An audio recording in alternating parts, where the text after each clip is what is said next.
Good morning, good afternoon, good evening, wherever you are in this wonderful world of ours. I hope you're safe, sound, and above all, healthy. I'm Aaron David Miller, a senior fellow with the Carnegie Endowment for International Peace, and welcome to Carnegie Connects, a series of conversations, virtual and at times in person, on issues of critical importance to America and to the world. Today, I'm especially pleased to welcome back to the show Robert Malley, Middle East policy advisor in 3 presidential administrations, former special envoy in Iran, and most important, or at least for today, the author of a new and very powerful book, Tomorrow is Yesterday, Life, Death, and the Pursuit of Peace in Israel-Palestine. Just a personal note for a minute, full disclosure. Rob is really an extraordinary person, human. Rhodes Scholar, Harvard Law School, clerk for Byron White. But most important for my purposes, he's been a close friend and a colleague. We do not always agree, but when we disagree, sometimes we really do disagree. We do so in a spirit of great affection and great respect. And Rob, I think you in the book showed up actually at a very important moment. We're sort of sandwiched between this tsunami of recognition of the state of Palestine this week, on one hand, and the looming prospects of snapback, reimposition of sanctions on Iran next month. And I can think of no one better on the planet, frankly, to share his views honestly, frankly, and clearly on both of these subjects. So, Rob, welcome. Thank you, Aaron. You know how delighted I am always to be with you, even when we disagree. I love disagreeing with you more than I do with almost anyone else. Right. I'll put that one in my pocket, Rob. All right. So I'm a never practiced as a historian, but I think in time, and I've quoted Faulkner before. I'll quote him again in Requiem for a Nun. The past is never past. The past is never over, Faulkner wrote. It's never even past. So let's start with the easy issue of Iran. You just wrote a book with your co-author, Hussein Agha, extraordinary individual, by the way, in which you address the illusions, delusions, willful, unwillful deception of U.S. policy. Looking back now, you were an architect and negotiator of the Joint Comprehensive Plan of Action, the Iranian nuclear agreement. What were your illusions looking back now with respect to the negotiations and the way things have played out with Tehran? So it's a good question. So as I think about it, and I've had a lot of time to think about why we weren't able to revive the JCPOA. I think there's 3 explanations, and I'm going to start from the most superficial to the deeper one, which goes to the illusions that you just mentioned. I think at a superficial level, the 2 sides' sense of timing was never aligned. When I started off with the Biden administration, I thought President Biden was eager to get back into the deal. That was a misperception on my part. And we took our healthy time to express our interest to the Iranians. And we started off by saying that we wanted a longer, stronger deal. In other words, we wanted to renegotiate the deal that President Trump had violated. I think at some point, the Biden administration, the team concluded this is not working. And so we went back to a pure revival of the deal. But by then, perhaps the Iranians had different ideas in mind than when there was a real chance to get a deal in August 2022. The Iranians, I think at that point, it was clearly their responsibility. So you can look at it in terms of, problem of timing. But there's a deeper level, I think, and you know this in terms of how leaders are critical to get a deal. I think both leaders underestimated their interest in getting a deal and overestimated the other side's eagerness to get a deal. I think President Biden came in, and it's interesting. Like the whole team, Biden's campaign team, had argued very strongly, strenuously against the maximum pressure campaign, saying sanctions are only going to lead Iran to accelerate its nuclear program and to accelerate its destabilizing behavior. Lo and behold, once it came into office, I think they thought, you know what? Okay, maybe we didn't like these sanctions, but let's use them to try to put more pressure on Iran, because a deal is nice to have. It's not need to have.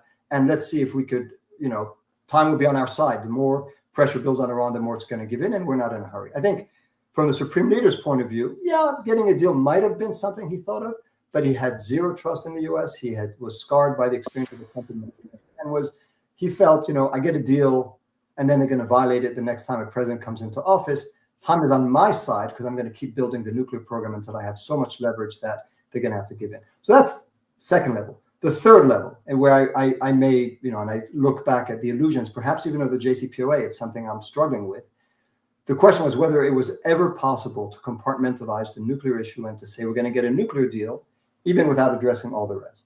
And given our politics and their politics, the notion that we could have a nuclear deal, sanctions relief, Iran would allow the monitoring and reduce significantly its nuclear program, even as they continued what they were doing in the region, we continue what we were doing in the region.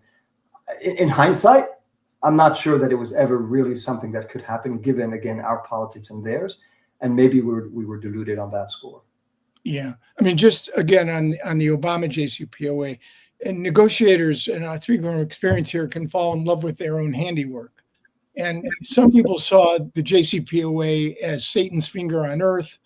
Others saw it as a potential agent of transformation in the U.S.-Iranian relationship. I think I wrote at the time it was flawed but functional. What was the biggest pro and con about that agreement? So first, I think, and it goes, if we want to compare President Obama and President Biden, again, because for President Obama, this was a priority. It was one of his top foreign policy, perhaps even top priorities writ large. So he was prepared to overcome the political costs, to incur the political costs, which was heavy, not just Republicans. A number of Democrats were very strongly against the deal. I'll explain why in a minute. But he was prepared to say, this is important enough. This is in our national security interest. I'm going to put aside the political costs that I might incur. I think President Biden never felt that it was that important. He never was in love with the deal. And I think he was not prepared to overcome for a long time the political obstacles that he was facing and the regional obstacles, Israeli opposition in particular. I think the strength of the deal was that it was working on its own terms. I think it's very hard to look at the deal and today, particularly in hindsight, and not come to the conclusion that in terms of boxing in Iran's nuclear program, in terms of having transparency measures, we were much better off during the deal than after President Trump withdrew. I think that is, to me, that's incontrovertible. I think that the drawbacks are the ones that I alluded to earlier, which is it didn't address other forms of policies that Iran was engaging in the region.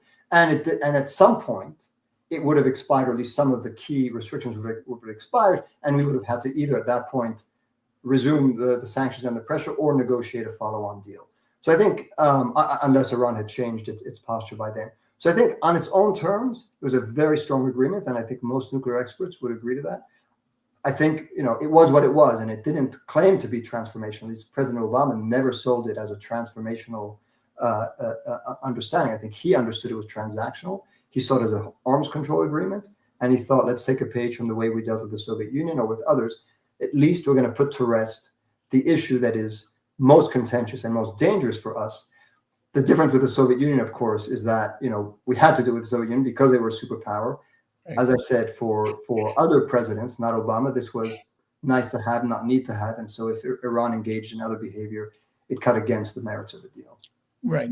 Two more questions on Biden and then a question on the future before we move to the book. Was President Biden too risk averse when it came to thinking about re-engaging with the Iranians? Was it possible, given the factors that you laid out, the asymmetry of politics on each side? Could he have gotten back into this deal? So I think so. And I think, I've written this, that sometimes we need to take a page from President Trump's method, even if we don't like the substance of his policies.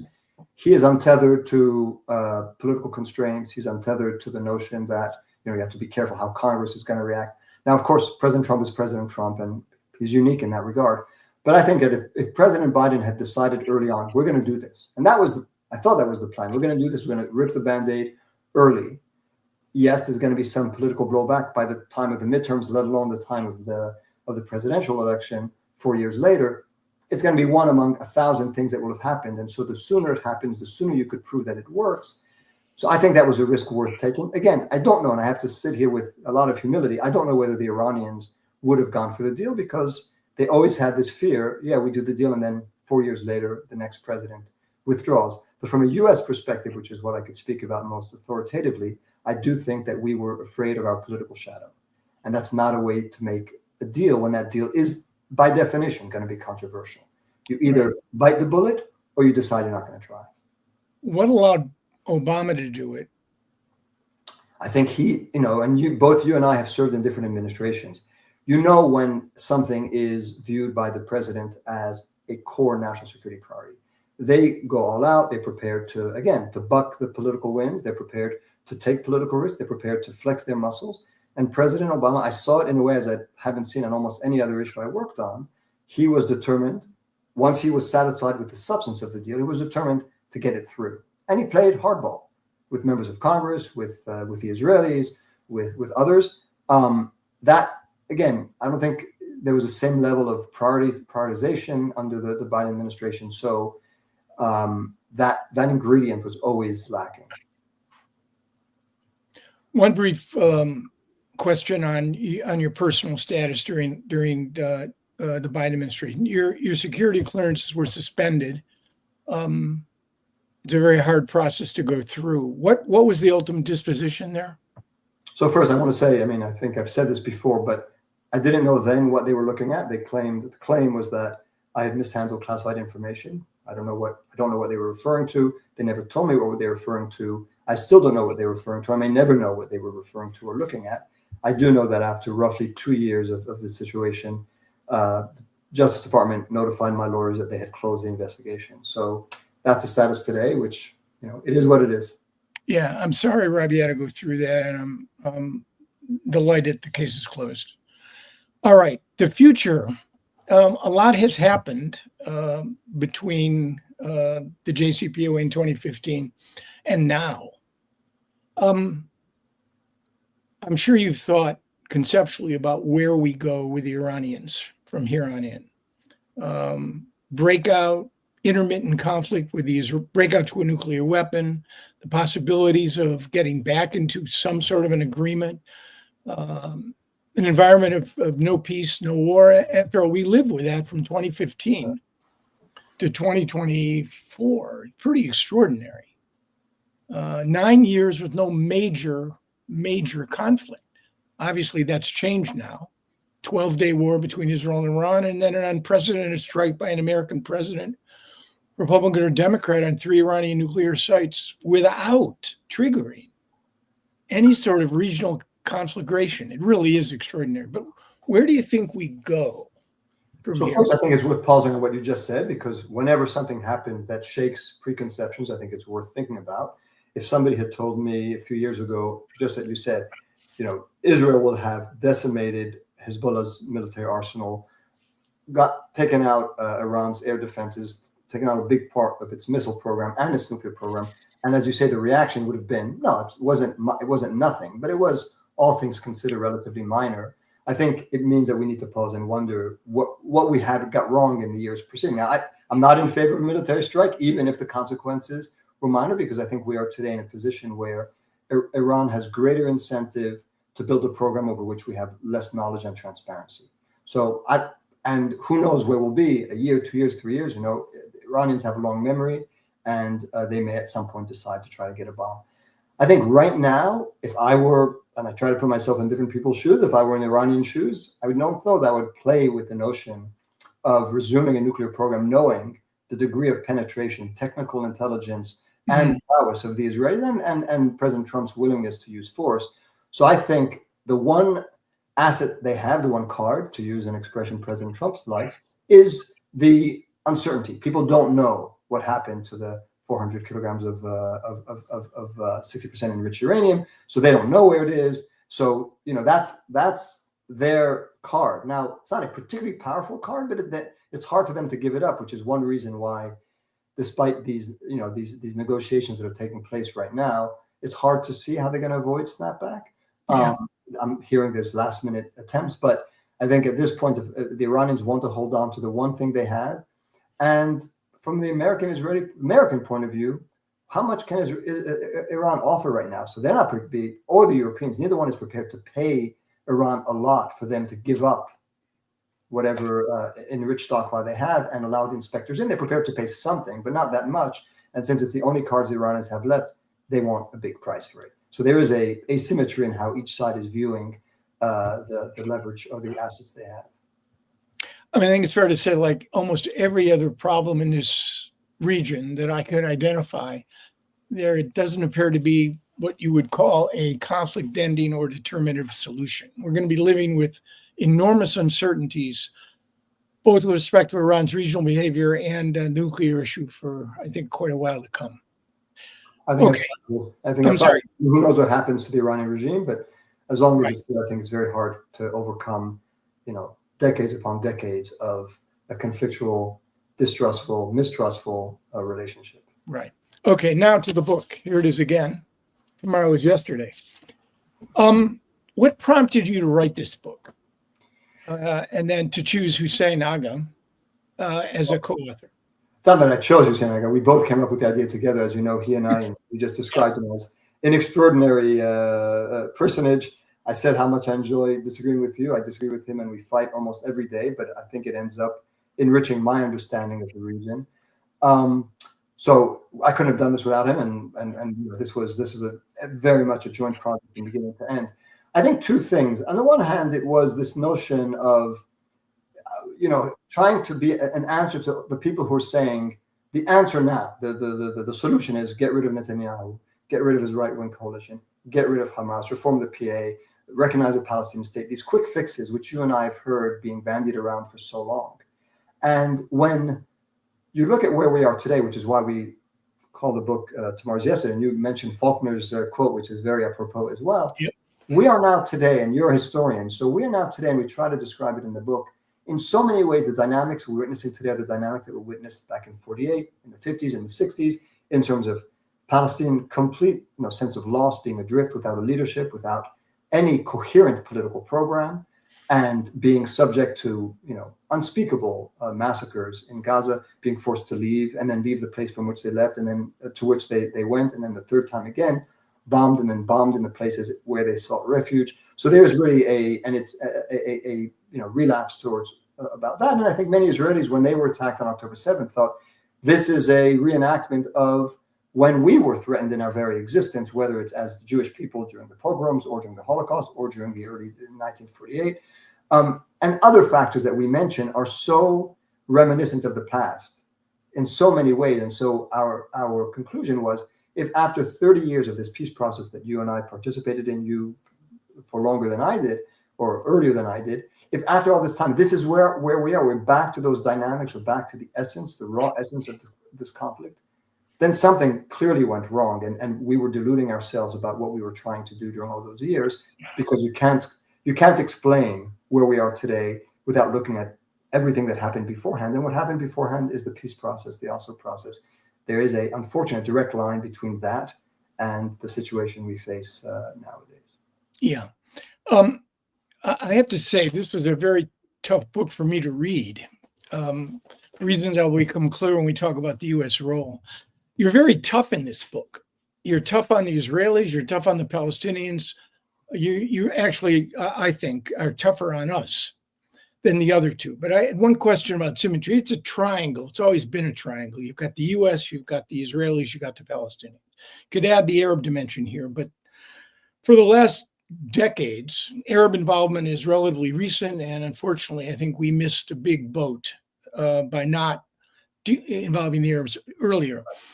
Hussein has extraordinary authority and experience on the Palestinian side. You have extraordinary long experience on the American side. I think you deal with the Israelis, I think, quite well. But is there any sense on your part that is a sort of weakness? There really is no authoritative voice to speak about the Israeli dimension of this. I think it's a fair question. I'm an American, and Hussein is an Arab, Lebanese, Palestinian by conviction. So yeah, there's no Israeli.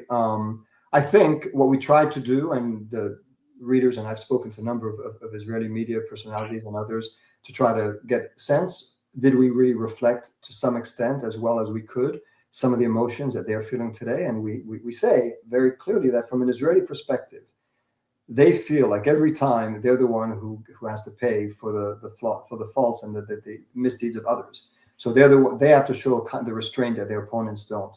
They have to make concessions, even though they're the ones who won the war. They have to withdraw from territory, even though every time they withdraw from territory, rockets come in response. So there's an explanation, perhaps, for all that. But I do think we try to put ourselves in their shoes. Hussein, and we say this in the book, and I think you know it, he has extremely close relations with right-wing Israelis. I mean, as we say, he felt much more comfortable with them than with the left wing. And I think that imbued in him a sense of trying to understand the world from their perspective. And one thing he said is that when he met with Israelis, right-wing Israelis, what he appreciated is that both they and some Palestinians spoke the same language, which is an attachment to all of the land.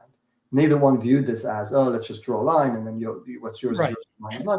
They both had a deep sense of history. And it's what we try to express in the book, is that those are the forces that at the end of the day, if you don't satisfy, and if you don't satisfy those yearnings, those emotions, they're going to stand in the way of any deal. Right. It's a good segue. You know, there are three protagonists in this book. There's Israel, there are the Palestinians, there's the U.S. The fourth protagonist, which I think, in my judgment, you are the toughest on, not the Israelis, not the Americans, not the Palestinians. It is the two-state paradigm. I think you're toughest of all the characters in this book. It is the two-state that speaks the loudest. Let me just quote, because you're toughest on the two-state, and then you say something like, quote, in terms of longevity, creativity, and cast of characters involved, it would be hard to fault the quest for a two-state solution. And yet, time and again, analytically, and I think I agree with a lot of this, you pile up reasons as to why the two-state solution was never implementable. Things like, is it a 48 problem, which you alluded to, or is it a 67 problem? You say at certain points in the book, as far as the Palestinians are concerned, that the two-state solution appealed to their heads, but not their hearts. And then you say, in a remarkable sentence, quote, the absence of a state wasn't the cause of all Palestinian misfortunes. Its creation would not be the full solution either. And yet, this week, in a tsunami of explosion in New York, everywhere, it is the two-state solution, battered, bloodied, shown to be impossible, that keeps coming up. So let me just ask you right out, Rob Malley, looking back now, and we worked very closely together on this. I left in Bush 43, you continued. Was it doomed to fail for all of the reasons that you set out? And then the question, of course, becomes why and who or what is responsible? We're going to get to that question next. But I think there's a little bit, and some people have noticed, tension in the book, because we do speak about the mistakes or the miscalculations, the misperceptions that have plagued the search for a two-state solution, particularly, as you say, on the American side, but not just on the American side. And so that does give the sense that, maybe if the stars had been aligned at some point, we could have had a deal. And I think that, the reason Hussein and I stayed in the business for so long is because, by definition, we thought it was still possible. But looking back, when you had conditions that were, in some cases, not ideal, but far, far, far, far better than we have today and that we're going to have any time in the foreseeable future. And just in terms of the text, whether it's the Clinton parameters, whether it's the Annapolis and what Ehud Olmert and President Abbas were talking about, whether it's the Clinton, the Kerry proposal, the Obama-Kerry, which Hussein had sort of was at the origins of, in his back channel with a very close Netanyahu confidant. It's hard to improve on those, right? I mean, they answer so many of the questions that in a 67 two-state paradigm need to be answered. And yet, time and time again, they failed. So I really think the onus now for people who still believe in a two-state solution, by the way, I don't know that the two-state solution is the most ethically, morally pleasing, but if it could succeed, sign me up. I mean, it's not an ethical disagreement with it. It's just that it's been tried and tried again, and it failed under circumstances, as I say, where you didn't have a fraction of the settlements you had today. You didn't have the level of distrust and anger that you have between the two sides.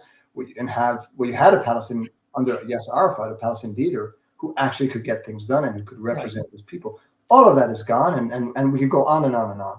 So, it's hard after all this to look back and say, well, yeah, it could have been achieved. And I just want to quote you, right? I mean, you have spoken eloquently about the galactical gaps between the two sides, including at times when we thought, well, maybe we're going to get there, whether it's Camp David or afterwards. So the gaps were never bridged, even though we may have convinced ourselves that they were much smaller than they actually were. Right. I mean, I may be one of the last humans on the planet, put the moral and ethical issues aside, who believes that the only way to talk about a conflict-ending solution is if there's separation through negotiation. It's the only paradigm that addresses the territorial, religious, psychological, demographic, if it could be done. And October 7 is only, with a terrifying clarity, has only driven that home to me that Israeli and Palestinians are not going to live happily ever after under one roof. But I just wonder. I'll just interrupt you. So under one roof, where one side has no rights and the other side has all rights, of course. No, fair enough. The one state reality with the Israelis in charge. No, I understand that. You and I were at the only, and this is where I'm going. You and I, in July of 2000, that's 25 years ago, last month on July, we were at the only effort, only one. There has not been a subsequent effort on this issue where an American president who believed in this brought to a 13-day summit and the wonderfulness of the Catoctin Mountains, a risk-ready Israeli prime minister and a PLO chairman that had a monopoly over the forces of violence in Palestinian society, unlike today, who had the legitimacy among Palestinians to actually enter into a negotiation.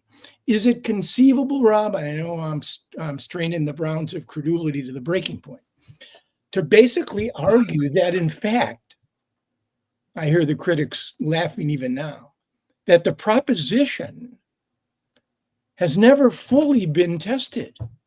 That, in fact, an Israeli, Palestinian, and American leader, in the true sense of the word, could, in fact, work this out? I'm not going to laugh, but it does sound a bit, I think it does strain credulity, because you're right that the circumstances of Camp David were never replicated. But President Bush, the first President Bush, not just the second President Bush, he not only, and you were there for a while, he not only pushed this, he got both sides to agree on this roadmap, right? Right. You don't have, talk about recognition today, we could get to it, but you have at least one side, the Israeli side, that is nowhere near agreeing to anything resembling a Palestinian state. Right. You had that. And then under Secretary Kerry and President Obama, you did have a genuine effort with all its flaws, but I've never met anyone more committed to a two-state solution than Secretary Kerry, ever. And he would have traveled the earth 3 times in 2 weeks or a week in order to get this done. And every time, one side or the other, or both sides, finds a reason not to cross the finish line.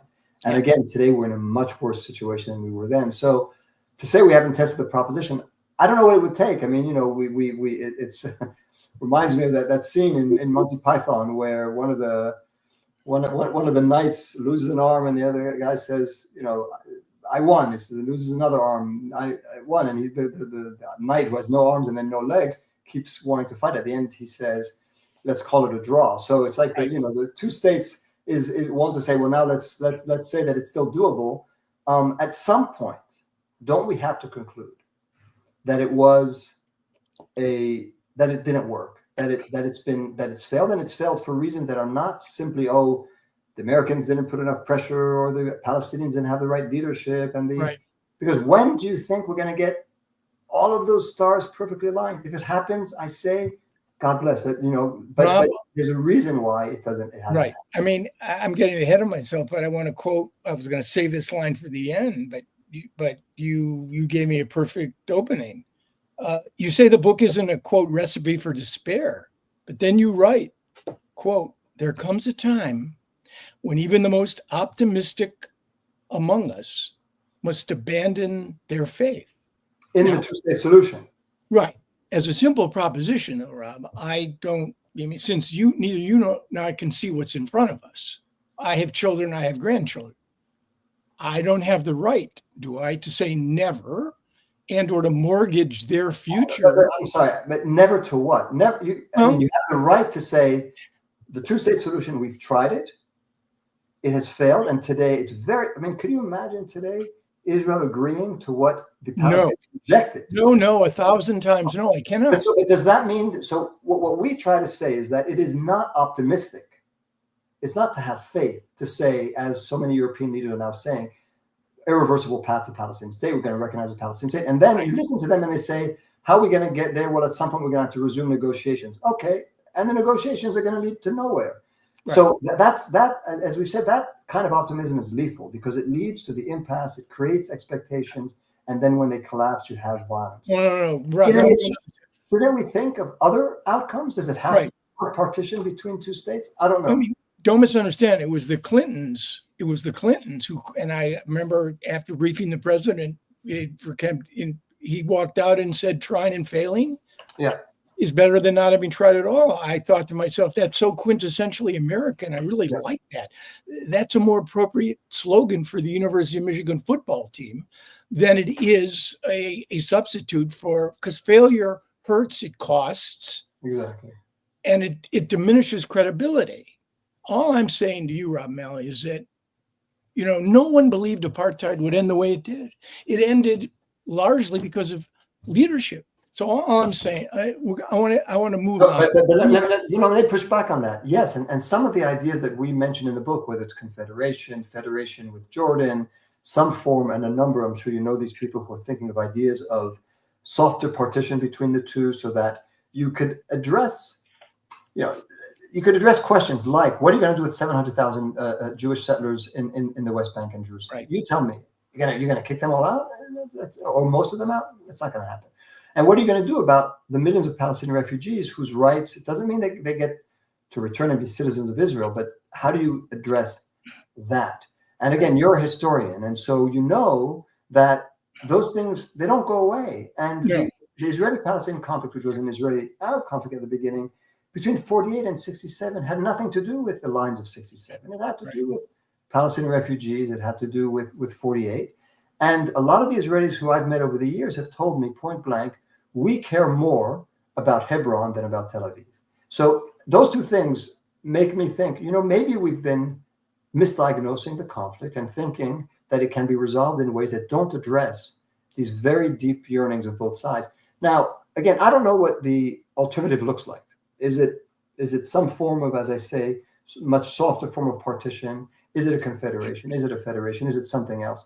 All I know is that for people who say, well, there's no alternative other than the two-state alternative, that makes no sense if it's not an alternative, if it's not going to happen. So what are you doing? You're just going to put your head in the sand and say, no, we can't do that. And you're right. So let's close the discussion by talking about the U.S. role. And let me just read to you two paragraphs, because you're obviously not a fan. There were moments when a different outcome might have been possible, when Israelis and Palestinians could have been dragged to a common destination despite mutual reservations. But to make something durable out of half-truths and full lies, to bring the parties to live up to the words they reluctantly pronounced, history would have needed a mediator, that would be us, with vision, nuanced understanding of the politics and psychology of the two sides, and a willingness to exert power equally on and against both. Instead, it got a succession of ineffectual and bemused U.S. administrations. And then just one more paragraph. As for the falsehoods, a failed U.S. policy undergoes three stages. First comes the wrong-headed approach, misreading of a situation, or plain mistake. Then, with the obliviousness to past failure, comes its reoccurrence. Finally is the lie. The lie is born of the failure, and it blooms as failure recurs. U.S. policymakers do something they think that will work. They do it again, even though it did not work. They say it works when everyone knows it does not. They promise it will when all have lost patience and faith. Now, there's a lot in this book that, with respect to why we failed, a lot. Are we really arguing over 48, was trying to partition land on 67. Was that going to be ultimately acceptable to both sides? What about the reality that we disrespected the issues? Our lawyer, John Schwartz, brilliant. And we quoted. Trivialized, we disrespected the issues, and we did. And then finally, since I coined the term, drawing it out of Kissinger's memoirs, Israel's lawyer, and resurrected it for Baker, who loved it. We were a lawyer for Israel far more than we were a lawyer for the Palestinians. And the reality is our client was an agreement. We needed a lawyer for both sides. Now, I would argue to you that those three reasons were probably, and let's own up to them, why we couldn't succeed. In the end, Rob, though, I'm coming to the conclusion that it may have been just too hard. I mean, working all those years, I never believed that somehow self-delusion is different than willful delusion. So where do you draw the line? Were we kidding everybody? Were we lying to people? I mean, I think, and for those who read I hope people who are listening to this will take the time to read the book.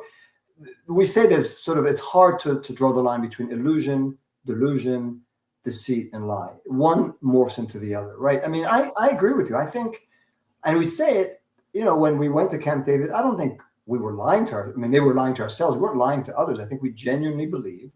You probably were on the really skeptical side of the American team, but we genuinely believed it would be possible. Otherwise, why would we have done it? Same as when we went to Geneva for the summit between President Clinton and President Hafez al-Assad. I think parts of our brain knew that it wasn't going to happen. We actually had said that to Prime Minister Barak, that his proposal wasn't going to fly, and then we go anyway because part of us thinks, well, maybe it's going to happen, and at some point when you repeat the same thing, and of course when we're harshest is in the recent period, and of course in the last few years under the Biden administration, when official after official was speaking about an irreversible pathway to the Palestinian statehood, about how they cared equally about Israeli and Palestinian lives, about how they were doing everything in their power to reach a ceasefire.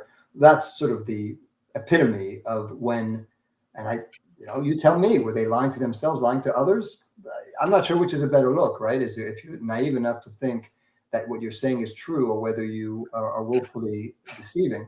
But over time, and that's why it's more after your period, but over time, when you keep going through the motions of saying two states, when and you mentioned some of the things that we mentioned in the book, but also the bear hug of Israel, that's the way we're going to get them to move. And every time we learn that it doesn't work, right? If it's, bear hug is not going to get them to do what we want them to do when they don't want to do it, or this, endless quest for moderate Palestinians, even though they don't have representativity, they don't have legitimacy, and excluding on both sides forces that are inconvenient, annoying to deal with, Islamists, Palestinian refugees, settlers, religious Zionists, or we don't want to deal with them, and so we construct this world of people we're comfortable dealing with, but who don't have the same roots that some of these other social forces have. So I just think we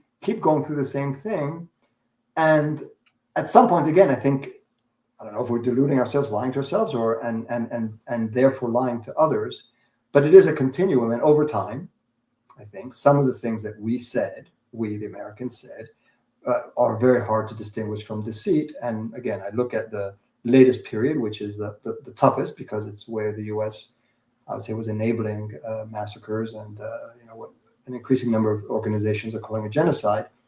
That's when the lies become most glaring and stark and costly. Yeah, our mutual friend and colleague Dan Kurtzer told me he thinks that it was our transparency, not our deceit, our transparency, the fact that we were so vulnerable to Israeli and Palestinian manipulations that essentially got us into trouble.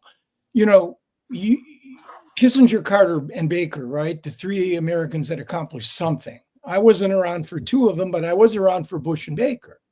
And it's been my contention no rewind buttons on history, that had Bush 41 continued and Rabin not been murdered, that we in effect would have had one agreement. Whether it was with Israel and Syria or Israel and the Palestinians, I do not know. All I'm suggesting is that administration showed what effective mediation could be like. It was over process, right? They produced a conference. But Aaron, we make it that we say, so two points. One is we say it is pretty extraordinary at the end of the Cold War, when the U.S. was the unrivaled superpower, right, with enormous leverage over Arabs and Israelis, and one president after another saying, this is one of my priorities. So how do you explain the mismatch between power, stated intent, and outcome? And you're right, and we say it, not just Baker and George H.W. Bush, but also President Carter, one president after another, Kissinger. They knew how to use. They did indeed. Lying, but lying that produces something. The problem with the lying in for the last few decades is that lying produced nothing. And right. We mention it's not just on the peace process. It's we say we stand for human rights and democracy. Tell me why we keep saying that when it's evident, and you've said this, it's evident that's not the case. We were saying that we were winning in Afghanistan, mission accomplished in Iraq. I mean, there is this tendency, it's not only American, but it is peculiarly American, of turning optimism into an ideology. Right. And you mentioned earlier, it's can do, but I think what it also tells us, and the reason why I think some of the presidents and secretaries said that you mentioned and that you hold in higher regard, they succeeded because they genuinely thought this was a core national interest. They didn't simply say it, they meant it. And I said it before about President Obama and Iran. I think if the presidents I served felt that this was an absolute priority for the United States, they would have been prepared to buck the political winds and to put real pressure. And they weren't. I think that tells us something about the fact that they didn't really mean it when they said this was their priority, because they didn't act as if it was. Right. Maybe it shouldn't have been. I mean, that's it's a telling point. What you said that we're tougher on the Americans. I mean, it is one of our good friends, mutual friends, Nahum Barnea, read the book and said, and he agreed with a lot. He had some disagreements, but he said it struck him that we're much tougher on the Americans than the Israelis and Palestinians. And of course, it's a conflict between Israelis and Palestinians. They're the ones who have the main responsibility for its perpetuation. But Israelis and Palestinians were playing according to type. They were doing what they thought they needed to do to maximize their own interests and their domestic politics or whatever it was. The U.S. was sort of the unknown variable. How much was it prepared to really put muscle behind its stated goal? And the answer is not that much. Right. Because governing is choosing, Rob.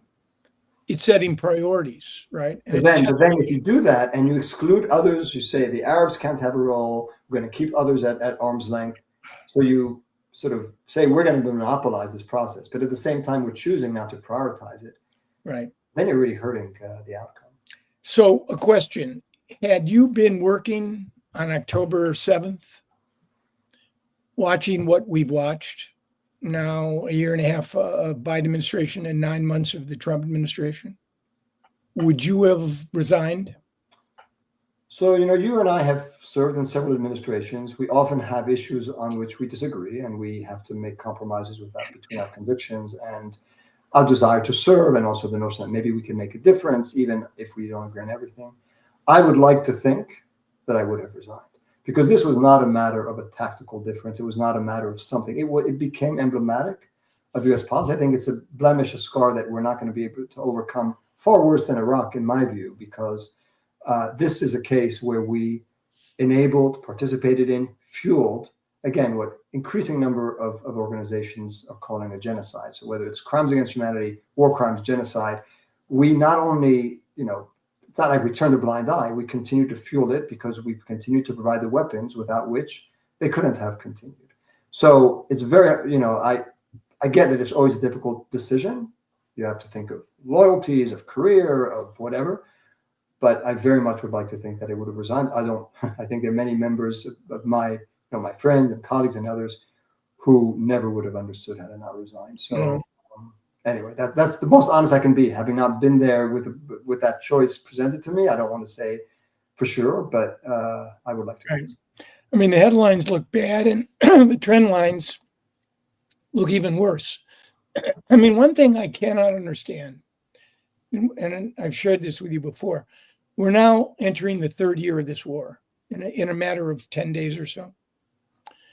How is it possible? One would have thought that October 7th, the willful and indiscriminate murder of men, women, and children, the mutilation, the sexual predation, the taking of hostages, the Israeli response, the risk transfer, the willingness to accommodate large numbers of civilian deaths and casualties, the exponential rise of Palestinian deaths, the humanitarian catastrophe.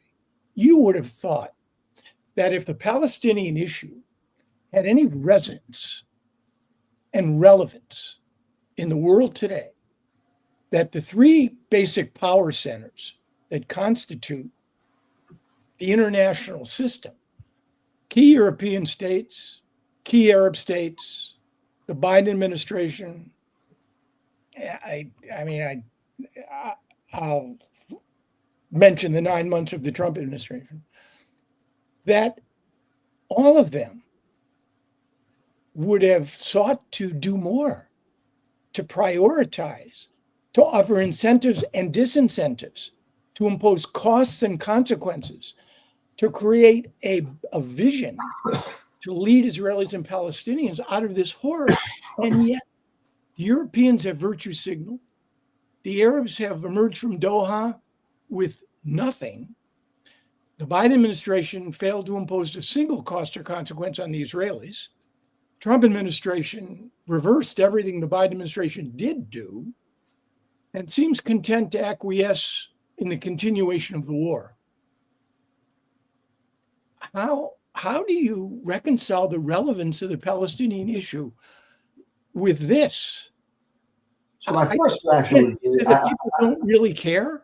Well, again, I don't know what you mean by people. I think the resonance is very profound on elements of civil society. In Europe, you see what's happening in Italy these days, in the UK and elsewhere. I mean, part of the reason why these European leaders are virtue signaling, to use your phrase, is because they know their public opinions are asking them to do something. They don't want to do some of the things that would be more costly, like sanctioning Israel, or Right. Yet. They've not done that yet. But so they recognize a Palestinian state. Look on campuses here. That's what I do now. I teach on campuses. This is a very emotionally charged and very important issue for many, many Americans and for people around the world. I do think that, I from an Israeli point of view, I think they have to look with some real anxiety and dread the level at which the world public opinion has turned against them because of what's happened. Now, you raised the other issue. Why have states not done more? Right. I see some Arab countries saying the red line for us is annexation.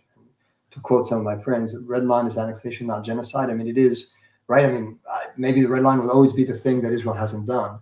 On the U.S. side, we've spoken about the Biden administration and the Trump administration. I think we could talk more about what went through the Biden administration, so the president's mind. President Trump, that's a whole different issue. So I think you're right that at the level of states, it's been feckless. It's been words that are not followed by deeds, and the words that are, I have to repeat it, lies, because any country that says we're doing everything we can and doesn't make Israel pay, incur a consequence, as you say, for what they're doing is speaking from both sides of their mouths. You can't say both things. But will that change? I think the real question, and you and I have been around this business for long enough that sometimes we could be cynical. I've thought, will American policy change? It's been decades and it hasn't changed. I don't know whether this is a turning point. I genuinely don't, and I don't want my cynicism to say, nothing's ever going to change. I do think we're seeing a generation of Americans that are being brought up and for whom the double standards, the moral hypocrisy, the fecklessness is on their screens every single day. And I speak to those students, and I think it's very hard for them to reconcile the role they think they want the United States to play and the role that it's played on this conflict. This conflict becomes emblematic of so many things that are wrong with our foreign policy. Right. Well, having worked and voted for Republicans and Democrats, let's hope somehow and work, at least to keep alive. I'll quote Jack Kennedy, idealism without illusion. I mean, again, because we can't predict the future, I hold open the possibility, Rob, whether it's two states or something else, that Israelis and Palestinians will find a way out of this. They're going to need a lot of help. I couldn't agree more, and I think I speak for Incredible both U.S. mediator and from key Arab states and from others. We're over a time allotted. We could talk for another hour. Rob Malley, thank you for being a colleague and a dear friend, for your honesty and your clarity. We'll continue to disagree about many things, but in that process, I'm stronger for it, Rob, and I really appreciate you. Back to you. Thank you. And to all you Carnegie Connects listeners and viewers, October 7th, the beginning of the third year of the war, we will be having an assessment with an Israeli and a Palestinian, two of the smartest that I know. So tune in. You'll be getting invites, 10 to 10:45, October 7, 2025. Rob, be well. Take care. Thank you.